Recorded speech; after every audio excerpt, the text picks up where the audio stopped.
5 years ago, I was called to sit with ayahuasca in a ceremony, but I was on SSRI medications.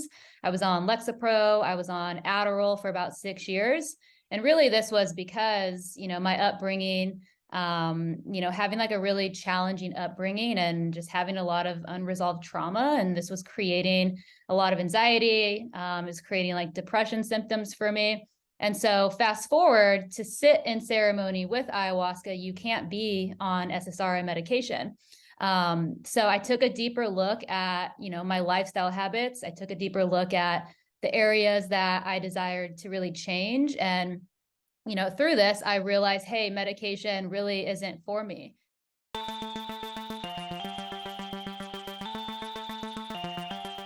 Hello, welcome to Something for Everybody. My name is Aaron Mashkovitz. Tiffany, welcome to the show. Thanks, Aaron. Appreciate it. Excited to be here. Thanks for having me. Absolutely. So I have a very important question, the first question, and yeah, nothing else will be as important as this question. So that's why I start off this way.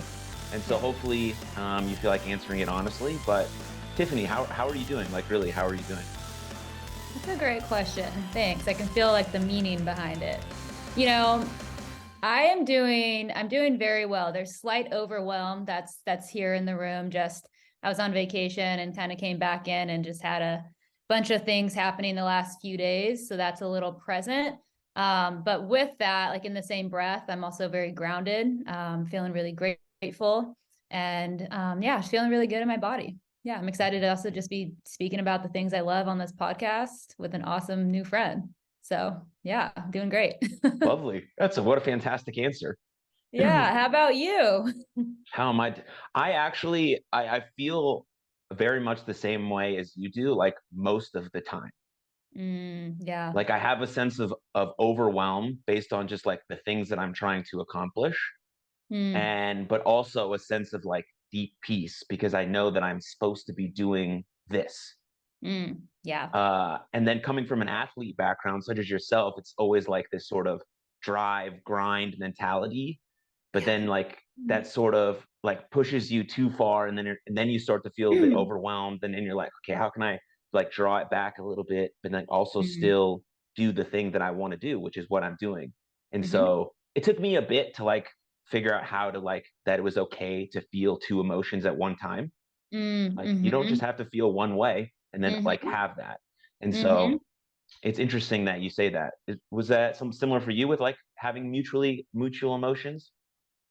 I love that you spoke into that too. Yeah, I've kind of like a lot of the work that I do, and we'll get into this, is, being able to hold it all, like just to be with it all. So, without judgment, like it's okay to feel overwhelmed and to also feel this like deep sense of peace, like you just shared. I think both of them get to be here and be in the room. And sometimes you don't have to try to fix it or do anything about it. You can just be with it. You can just hold it and observe and have the awareness and allow things to unfold from that place. So yeah, that's definitely an experience of mine. Yeah. And I mean, microdosing or just taking psychedelics in general can help that a lot, especially in my personal experience. And we'll get into your expertise. We'll get to it like right now. Hey, like this second. Yeah. But I think we should, before we get into all of that, I think we should define some terms. So I think an important term to define would be like, what is plant medicine? Yeah. Yeah. So plant medicine is, also psychedelics. It's a hallucinogenic substance, excuse me, that can really be used, some of them, in a microdosing setting. So like subperceptual, meaning it's such a small amount that you're not going to hallucinate. You shouldn't hallucinate with the microdose. And then there obviously are higher doses. You can refer to those as like a ceremonial sitting. And those take you more on like a bigger, deeper sense of self, of journey. And so, yeah, I mean, there's many different angles that I can take with, what plant medicines are within that space. Each medicine really provides its own kind of healing journey and its own experience. And so, I'm sure we'll dive into this more, but a lot of when it comes to even like selecting or choosing or being called to, a certain plant medicine psychedelic to work with, A lot of it kind of depends on what you're really desiring to experience. What are you, why are you wanting to work with these medicines? It could be for healing, mental health purposes, or, accessing like flow states and things along those lines. And so point being is like, really, what's the intention for working with these medicines? And rather than viewing the medicines as a place of, how can they fix me or heal me or those types of things, is how can I work with these medicines in a way where they're supporting me in reaching my intentions, my goals, what have you, so that I can, live a more healthier, serving, abundant life. Yeah. And Yeah. working with this type of stuff, I mean, it's not like a new thing. People have been doing this drug for like a long time, but it's Yeah. new in a sense of the unequivocal positive effects that it can have Mm. on you if you do it in an appropriate, intentional manner. So Mhm. how did you stumble upon this? How did you think it could be a career? Because I'm sure you've Mhm. gotten the is that a real job? Are you sure that's a real job? Like, can you Yeah. actually do that? Yeah, Yeah. yeah, 100%. Yeah. So, to kind of like paint the picture, give you a little journey of my story here is, how did I get into this work? So, I was in a very high executive medical corporate career. It was quite unfulfilling for me at the time, but during that time period, I was, making the most income I was ever making. I was like, climbing the corporate ladder. I was, quote unquote, like really, I was crushing it. I made it. And so, I was with a Fortune 500 company. I was on call in surgery for patients who specifically were having strokes and brain aneurysms. And so to me, I was always questioning, like, what's going on in these people's lives as to why they are arriving in a place of having a stroke to begin with. And so, I always kind of had this passion to support to support people in treating like the root cause of what was happening, so that they wouldn't be sitting in the OR to begin with. They wouldn't be having surgery to begin with. They wouldn't be having a stroke to begin with. Obviously, this is one category. Everybody's not in this experience, but being in that career at the time, like this really got my mind thinking. And so, as I started diving deeper into an alternative career path, this really led me down the path of personal development. It led me down a path of like leadership programs, and then soon I arrived in plant medicine work. And so 5 years ago, I was called to sit with ayahuasca in a ceremony, but I was on SSRI medications. I was on Lexapro. I was on Adderall for about 6 years. And really, this was because, my upbringing, having like a really challenging upbringing and just having a lot of unresolved trauma. And this was creating a lot of anxiety. It was creating like depression symptoms for me. And so fast forward to sit in ceremony with ayahuasca, you can't be on SSRI medication. So I took a deeper look at, my lifestyle habits. I took a deeper look at the areas that I desired to really change. And, through this, I realized, hey, medication really isn't for me. It was really just all I knew at the time.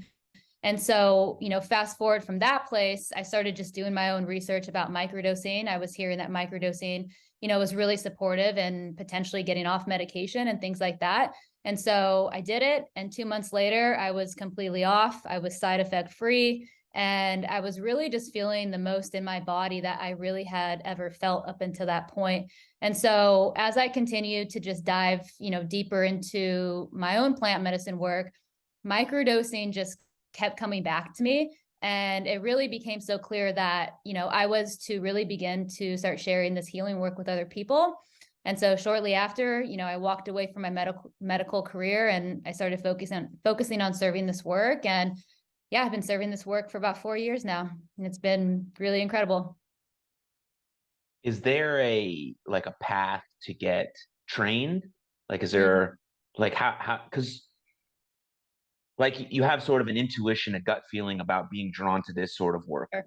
Hmm. and that's important because you should Hmm. follow that gut. And if you're not already like in your body, you don't trust your senses, you're not going to follow that sort of passion. So Totally. kudos to you that you actually did, right? That's amazing. But then there's you got to be able to like know what to do, because this is very Yeah. complicated stuff, and you're sort of holding someone's Mhm. hand as they go through this like really could be very hard path, because they're seeing things they might have avoided and all sorts of stuff that could come up on a sort of psychedelic Right. journey. So what's that Right. process like? Right. Yeah. And I'm really glad that you brought that in, because that is like a really crucial piece in serving the medicine. Because, not only just do I guide people through microdosing, but I'm also facilitating, actual ceremonies. So that's like a much bigger experience. And so with both, either depending on whatever psychedelic plant medicine that you're serving and working with people, with, it did require training. So I've done an apprenticeship where that was a year-long training to, learn how to actually like facilitate the work. And so, of course, that comes from my own personal sitting and my own experience. Like that's a crucial step in order to serve this medicine. Like you get to have the experience of what it's like to actually be in those experiences. So like, that hands-on experience is absolutely necessary. And then an apprenticeship, I've done that. I've done like some specific like microdosing certifications, things along those lines, some trauma-informed certifications. I'm actually going to be doing a year-long program coming up here soon that kind of is like a full-on umbrella of it all. And so it's always just evolving. Like I'm always looking for how can I continue to educate myself and become more informed so that I can really serve the human that's in front of me in a way that's safe, in a way that really holds the reverence of the medicine, and in the way that is incredibly in integrity with the healing that they're coming to me for. So yeah, I love that question. What the people that are coming to see you, what are you seeing most often? It's such a variety. Yeah, it's I such a know that's a very variety. broad question, probably hard to Yeah, no, answer, but it's a great question, because that's kind of like how what I'm experiencing with psychedelics is kind of how it works. Like there's no one size fits all approach to this. I mean, it's very open with what the medicines can really offer you. So, to directly answer that question, there's kind of like this whole mental health wave that comes in: anxiety, depression, OCD, PTSD, addiction, like everything that kind of falls into that, sometimes even chronic pain. Wanting to kind of take that like healing approach, wanting to come back into connection with self, wanting to get off medication is something that I see really often. So there's that kind of umbrella that comes in pretty consistently. And then there's like a whole other piece of people that, want to use it for performance, or want to use it for flow states, or, creativity with like projects and things like that. And so it really shines in all of the above, really dependent upon, like I said earlier, the medicine, your intentions, the guidance that you have in working with the medicines. So yeah. I think that our society, right, we're very quick to think that the fix for all of our issues is medication, Mm-hmm. especially in the mental health field. And I don't think that's the person who needs the help's fault, right? They're listening to sort of their trusted professional, and for whatever reason, I don't think it's really the doctor's fault either. I think there's like an overarching thing that's like causing a lot of this stuff. But our first sort of action, whatever it is like, here's some drugs. This is all you need to do. That's it. Yeah. And we're not talking about like behavior change, like habits, patterns, what happened in your childhood, looking at all of these things before, and then potentially adding a medication on top of that. Because I've seen medication work extremely well, but Yep. I've also seen it completely dysregulate people's whole nervous systems where they can't feel anything. They're zombies, Mm-hmm. and that's not a life, right? I want to feel the hard stuff, because then I know that I'm going to feel the good stuff as well. And Yeah. so I think potentially what people see when they hear all of the really solid evidence for these drugs, the psychedelics, is that this is going to fix everything for me if I just do this one time. And so what I'm getting at is basically, how, if I were to come to you and I want to work with you, what's the journey that you take me through, so that basically you're proving to me that I have to also put in the work consistently, but these drugs are going to help me get there as like a guide, as well as you doing the work as well with me. That's an awesome question. Yeah. So, I'm very straightforward. I'm very transparent, especially when I'm connecting with people before we work together, is, the biggest piece with this is, in my opinion, like education. And so I try to do my best to educate them on that front, but to also speak into, hey, like, this isn't a magic pill. This isn't something that's going to just fix you. Like, it's the way that I explain it is like psychedelics can show you the doorway. It's up to you to walk through it. It's up to you to, make the changes, to take action. And so I'm really transparent about that. And a lot of it kind of circles back around to, what is your reasoning for wanting to work with psychedelics? Like, what are you actually wanting out of this experience? And so that's definitely here, and that's definitely present. And so that's kind of like the foundational piece of things. And then, and there's more I can go into with that. But in terms of like the journey in itself, it's, I work with people on a weekly basis. So if I'm guiding someone through a microdosing journey, we're working together for 6 weeks. And so they're on, we get them set up on their protocol, they're microdosing, and then we have those accountability check-ins weekly to just dive deeper into things. And it's really in those calls where we're going deeper into, such as what you created, like, or such as what you shared, the accountability piece, the shifting habits, like shifting habitual patterns, those types of things. And so when you begin the journey of microdosing, like with intention, that holds like a certain reverence to it, where you're really training, teaching, guiding people how to live their life with intention, how to be more present in their life, how to have more awareness with things. And so, each microdosing day, there's specific intentions that you're sitting with before you even take the medicine.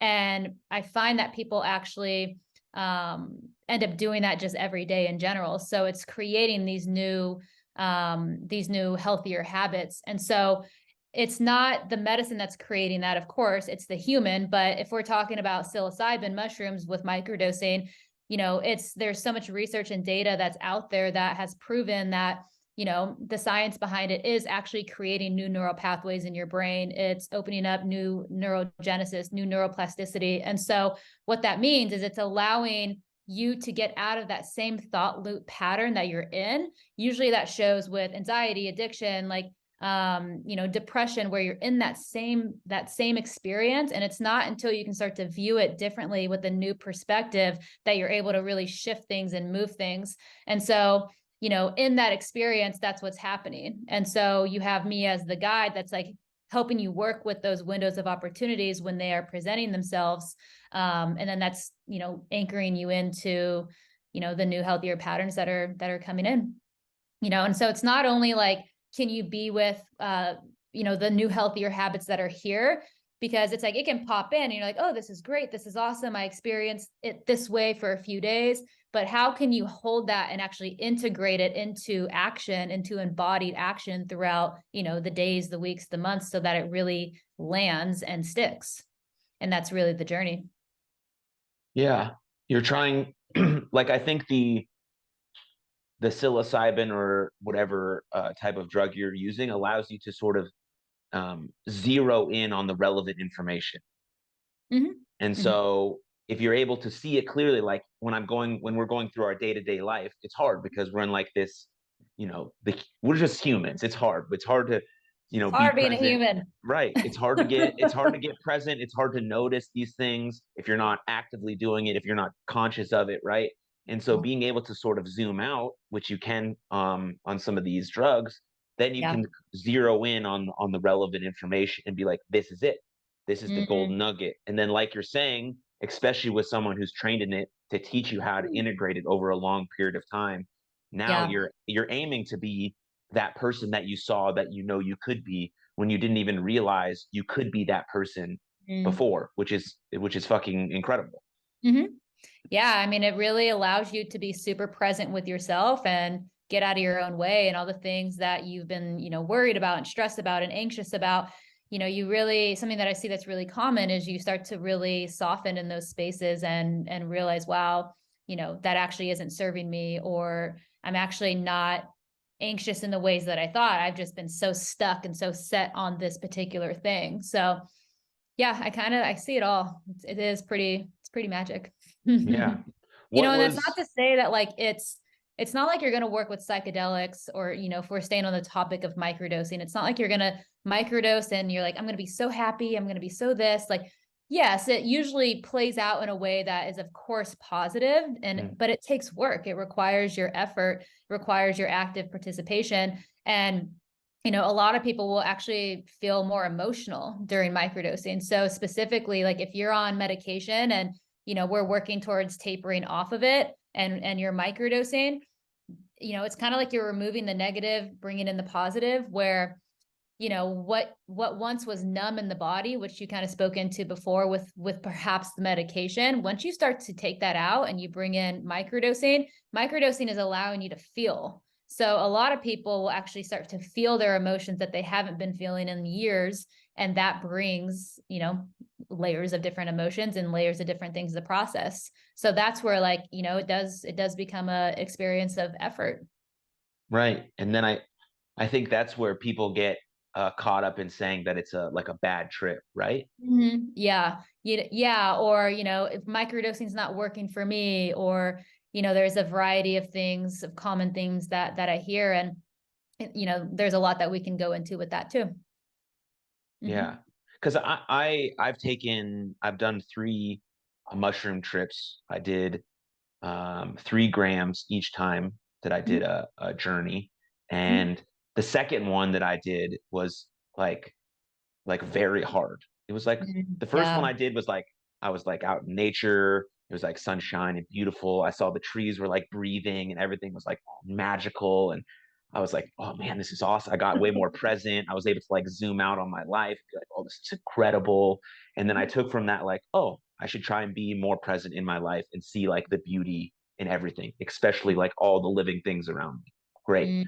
So going into my second trip, I was like, oh, it's going to be just as good. And it was just as good, but like in the worst, Hard. hardest possible way. I was like laying on the floor. My stomach was hurting. I felt like I couldn't sleep or like lay down or rest, and then sort of try to take some of that, what does that mean for me in my life? How can I again take some of these things? Okay, I probably need to prioritize myself a little bit more. I probably need to think about my rest and recovery a little bit. Where am I pushing myself too thin?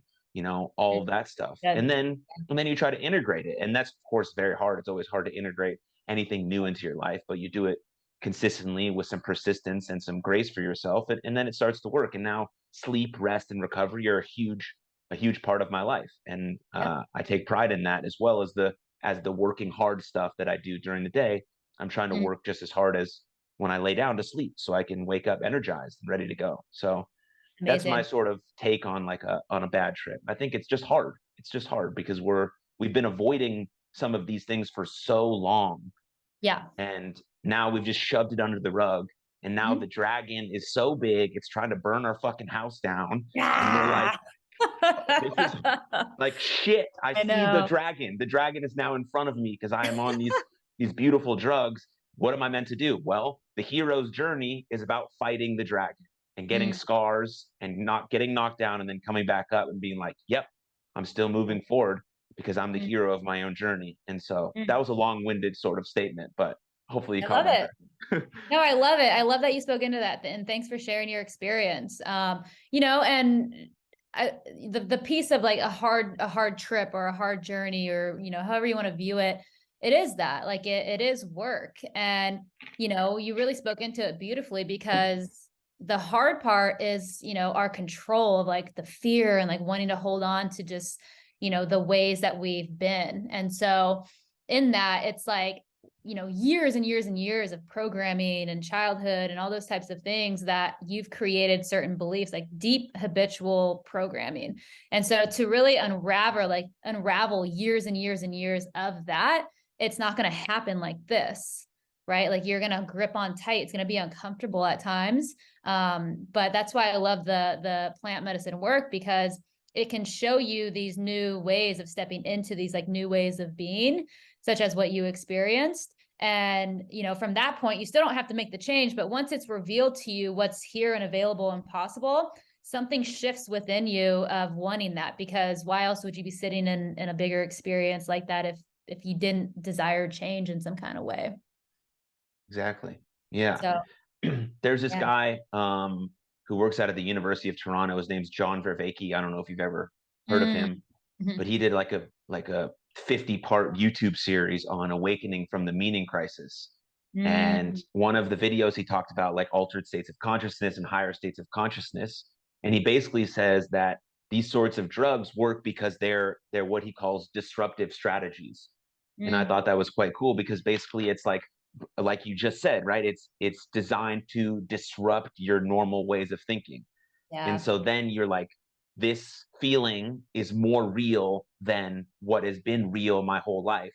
And I Mm. feel disrupted. And Yep. now I have this like enhanced wisdom about my life. And then from there, it's just a choice whether you want to use that wisdom to transform Yep. or you want to continue to have this sort of self deception that's keeping you in the Mm. spot that you're at. So I thought Yeah. that was kind of cool. Yeah, I love that. 100%. Yeah. And there's like so many routes that I can go with that too, but I would agree. Yeah, we'll keep it Okay. simple. Love it. Yeah. Well, if you want to pick one, we can, or I have some more things we can discuss. Yeah, no, go for it. Go for it. I like that you say, speaking of like habits and all of this stuff, that you say the nervous system nourishment. I thought that was a cool way Mm. of putting that. So what does that mean? How do you work that in with your clients?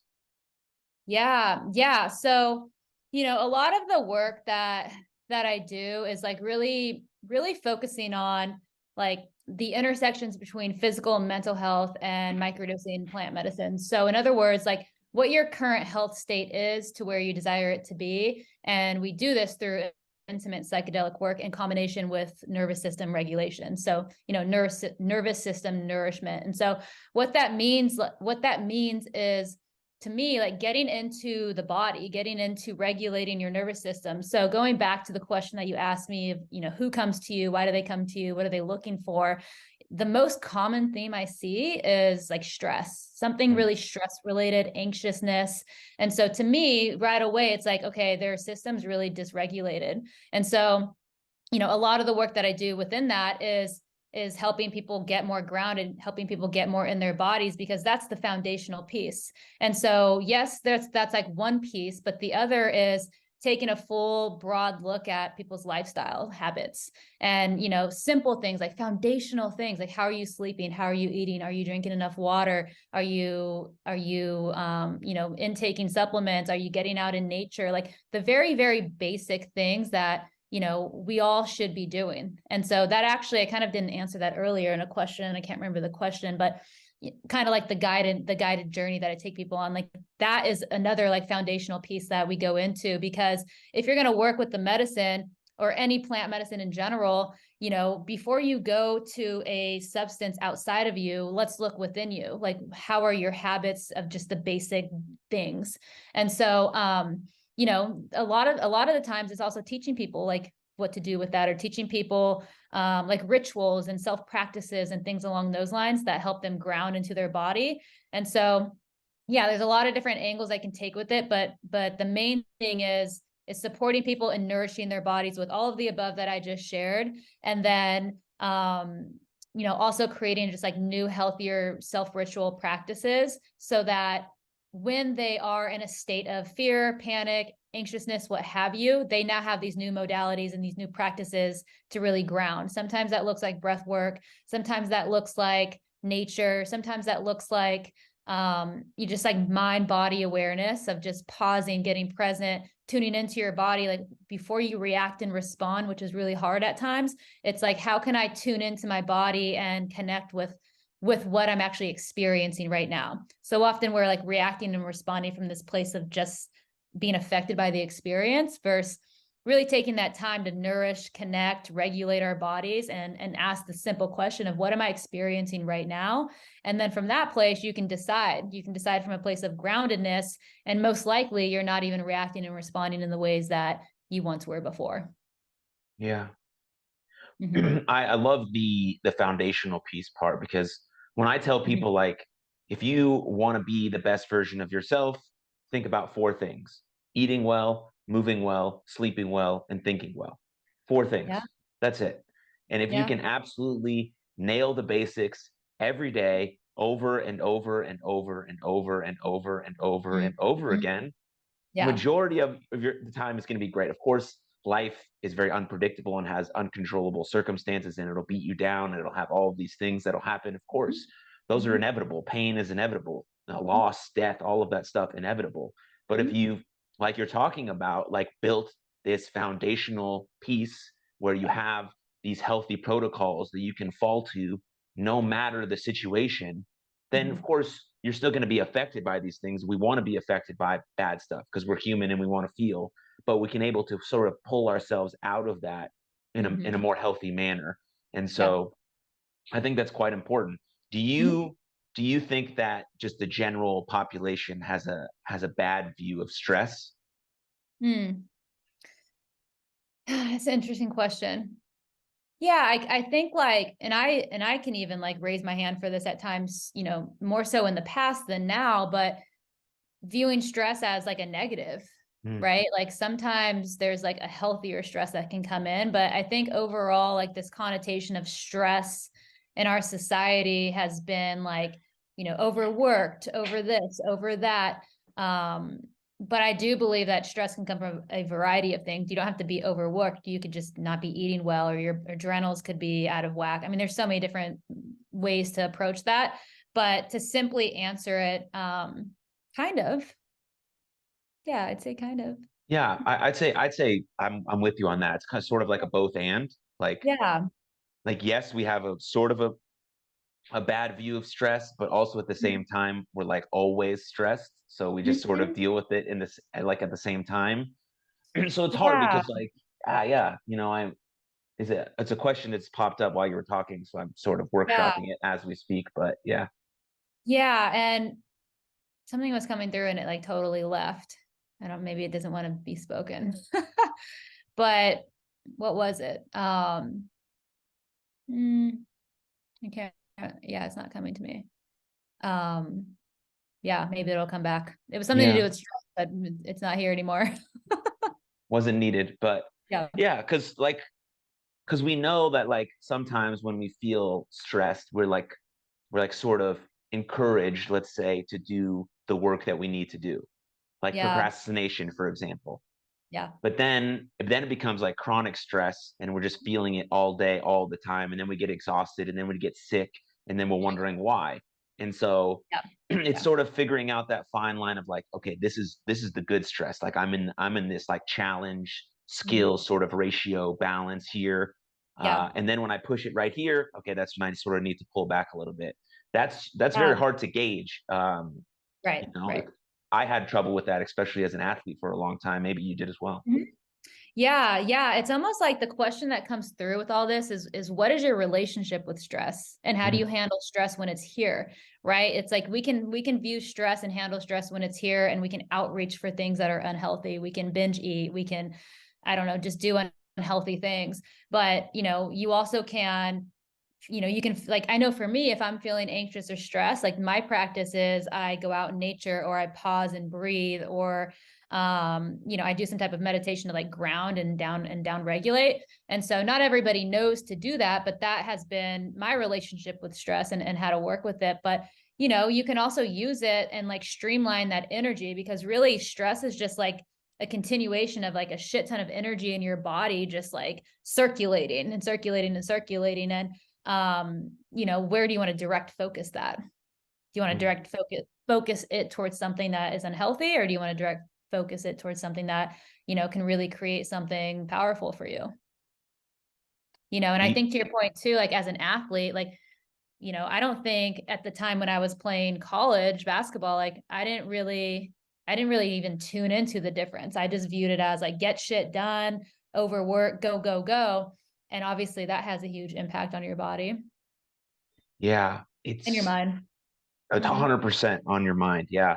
It's Yeah. it's so interesting to think back on my college baseball career and how I would have like how my routines would have been different. The way I prepared for the game would have Mm-hmm. been so different if I had just known I don't know, a page, let's say, of what I know now.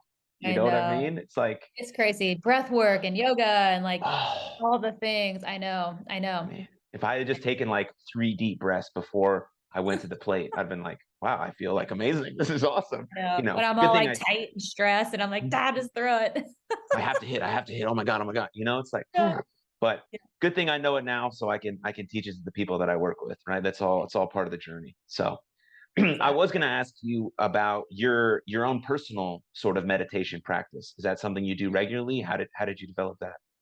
Yeah, yeah, it's something I do regularly. And, meditation's kind of like an interesting topic. A lot of people that I work with, like, kind of really feel resistance. Like, how do I meditate? Like, there's almost like this, like, I think it used to be this way. It's much more broad now, but, meditation was you sit still and straight up, and it's like this meticulous practice. And, meditation for me sometimes isn't always that. Like, sometimes I'm laying down, or sometimes I am sitting up, or sometimes I'm walking in nature without the phone. Like, for me, it's really just creating stillness and creating presence and eliminating the distractions around me so I can tune into my own thoughts and I can tune into my own body and my own breath. And that to me, like, really allows me to just be with me. And that's been a really supportive practice for me. Sometimes I have, soft music. Like every morning I have a red light and I meditate in front of the red light. Usually that's with like some soft music. Sometimes there's actual guided meditation. Like I did a guided one today. It really just depends. Like I tune into like what would really feel good for me right now. Hmm. Yeah. What would you what would you tell someone who maybe wants to start a meditation practice as a new habit for 2023? Yeah. Good question. I would tune into, for those that are new to meditation, I probably would start with guided.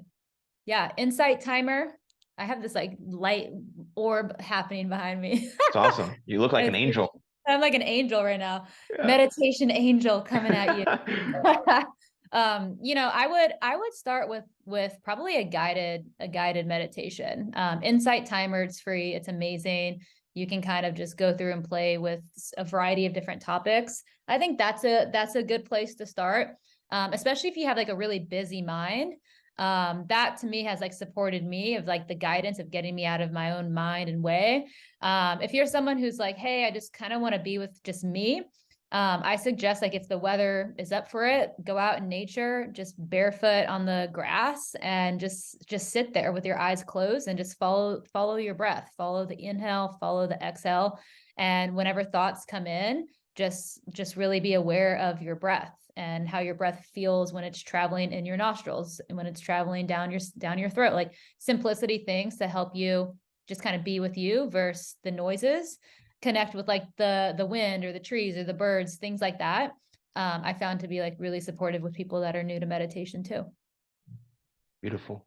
Yeah. Connect with nature. I mean, it's one of the most important things. Like connect with nature and connect with Yeah. other people. Like Yeah. And self. and Hmm. self. Like those three things. You're building another sort of rock solid foundation that you can live your life on. So Yeah. Yeah, exactly. but to a couple final questions here before I let you go. Hmm. Where do you see um microdosing, plant medicine? Where do you see it going? Because I mean, I haven't been following it that long, but you know, Yeah. I follow Tim Ferriss and he's like really big into this field. And so I know it's grown over the last 5 years. I know there's doing a ton of like real studies with like real hard actual results, but those are done like Yes. in a really important setting. Like the set and the setting are extremely important. You're not just Hmm. recreationally taking these drugs and going to see a rock concert and then having a bunch of beers and like expecting to be enlightened and have a self transformation, right? You're doing it in a way that's like, I mean, I guess you could have some transformation from that, but Yeah. Yeah. Yeah. but you're There's a doing it in place a for way it that, all. yeah, you're doing it in a way that's a little bit more intentional. So maybe Yeah. where do you see it going? Do you see it Yeah. being, I don't know, just a general question on that? Yeah, yeah. So, there's obviously like a huge therapeutic model that is super present right now. If you look at like the first and second wave of psychedelics, like it was shut down, right? Which is why it's not legal. And so really in this third wave of psychedelics, we're really trying to do it in the ways that are going to support the future of making these medicines legal. And so, with that, like the therapeutic model, ketamine, for example, is legal, but the therapeutic model has really already started taking place specifically as it relates to like Oregon as an example. So Oregon is the first state to legalize psilocybin. There obviously are huge therapeutic models in place with this there. And they're really like setting the stage for the models that other states, in my opinion, are most likely going to follow if it's successful. There's another handful of states that have decriminalized psilocybin, but really we're still looking at another 2 to 3 years probably before it's actually legal, if it in fact is legal in all states. I do believe the therapeutic model is going to foundationally be there. And then you have like underground guides, I guess you can call me an underground guide, that are serving the medicine. You can go obviously out of the country and sit in legal ceremonies that are here now and legal, like I said, but you're going to have the underground guides that are going to continue to serve the medicine and make it available for people in that way. Because the therapeutic model, like say psilocybin is legal, like in all states, the therapeutic model still isn't going to be for everybody. Like some people may receive a lot more out of the experience in a more ceremonial versus an office type of, setting. So again, it's back to like the set and the setting, like what's going to support the individual.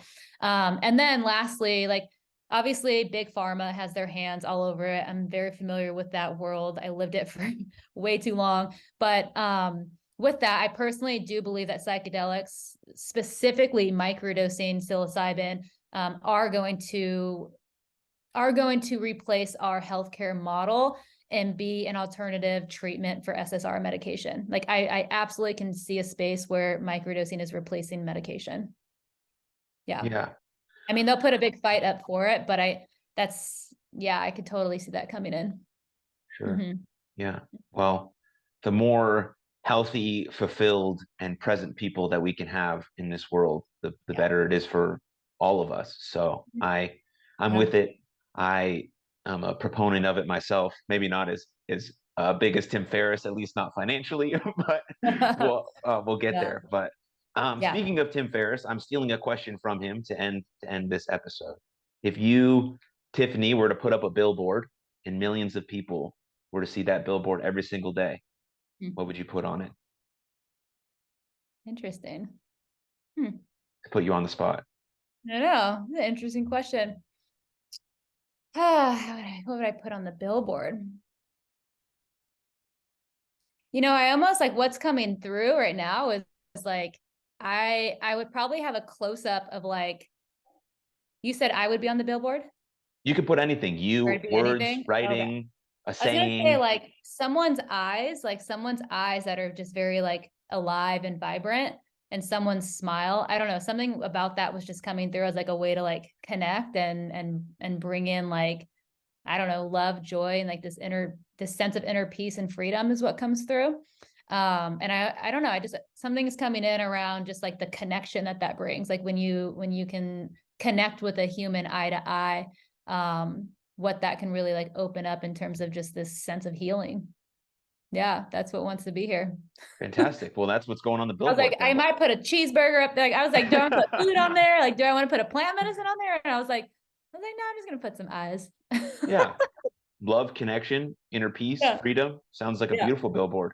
We got enough space. It's great. Yeah. Yeah. Before I let you go, where can people find you if they want to learn more information about you? Yeah. So my Instagram is at I am Tiffany Hurd. You can find me on there. You can also find me on my website, tiffanyhurd.com. And those are really the two platforms that I use. You can sign up for my newsletter on my Instagram too, and get just kind of daily updates, offers, things that are happening in the space through your email as well. And those are the three main places.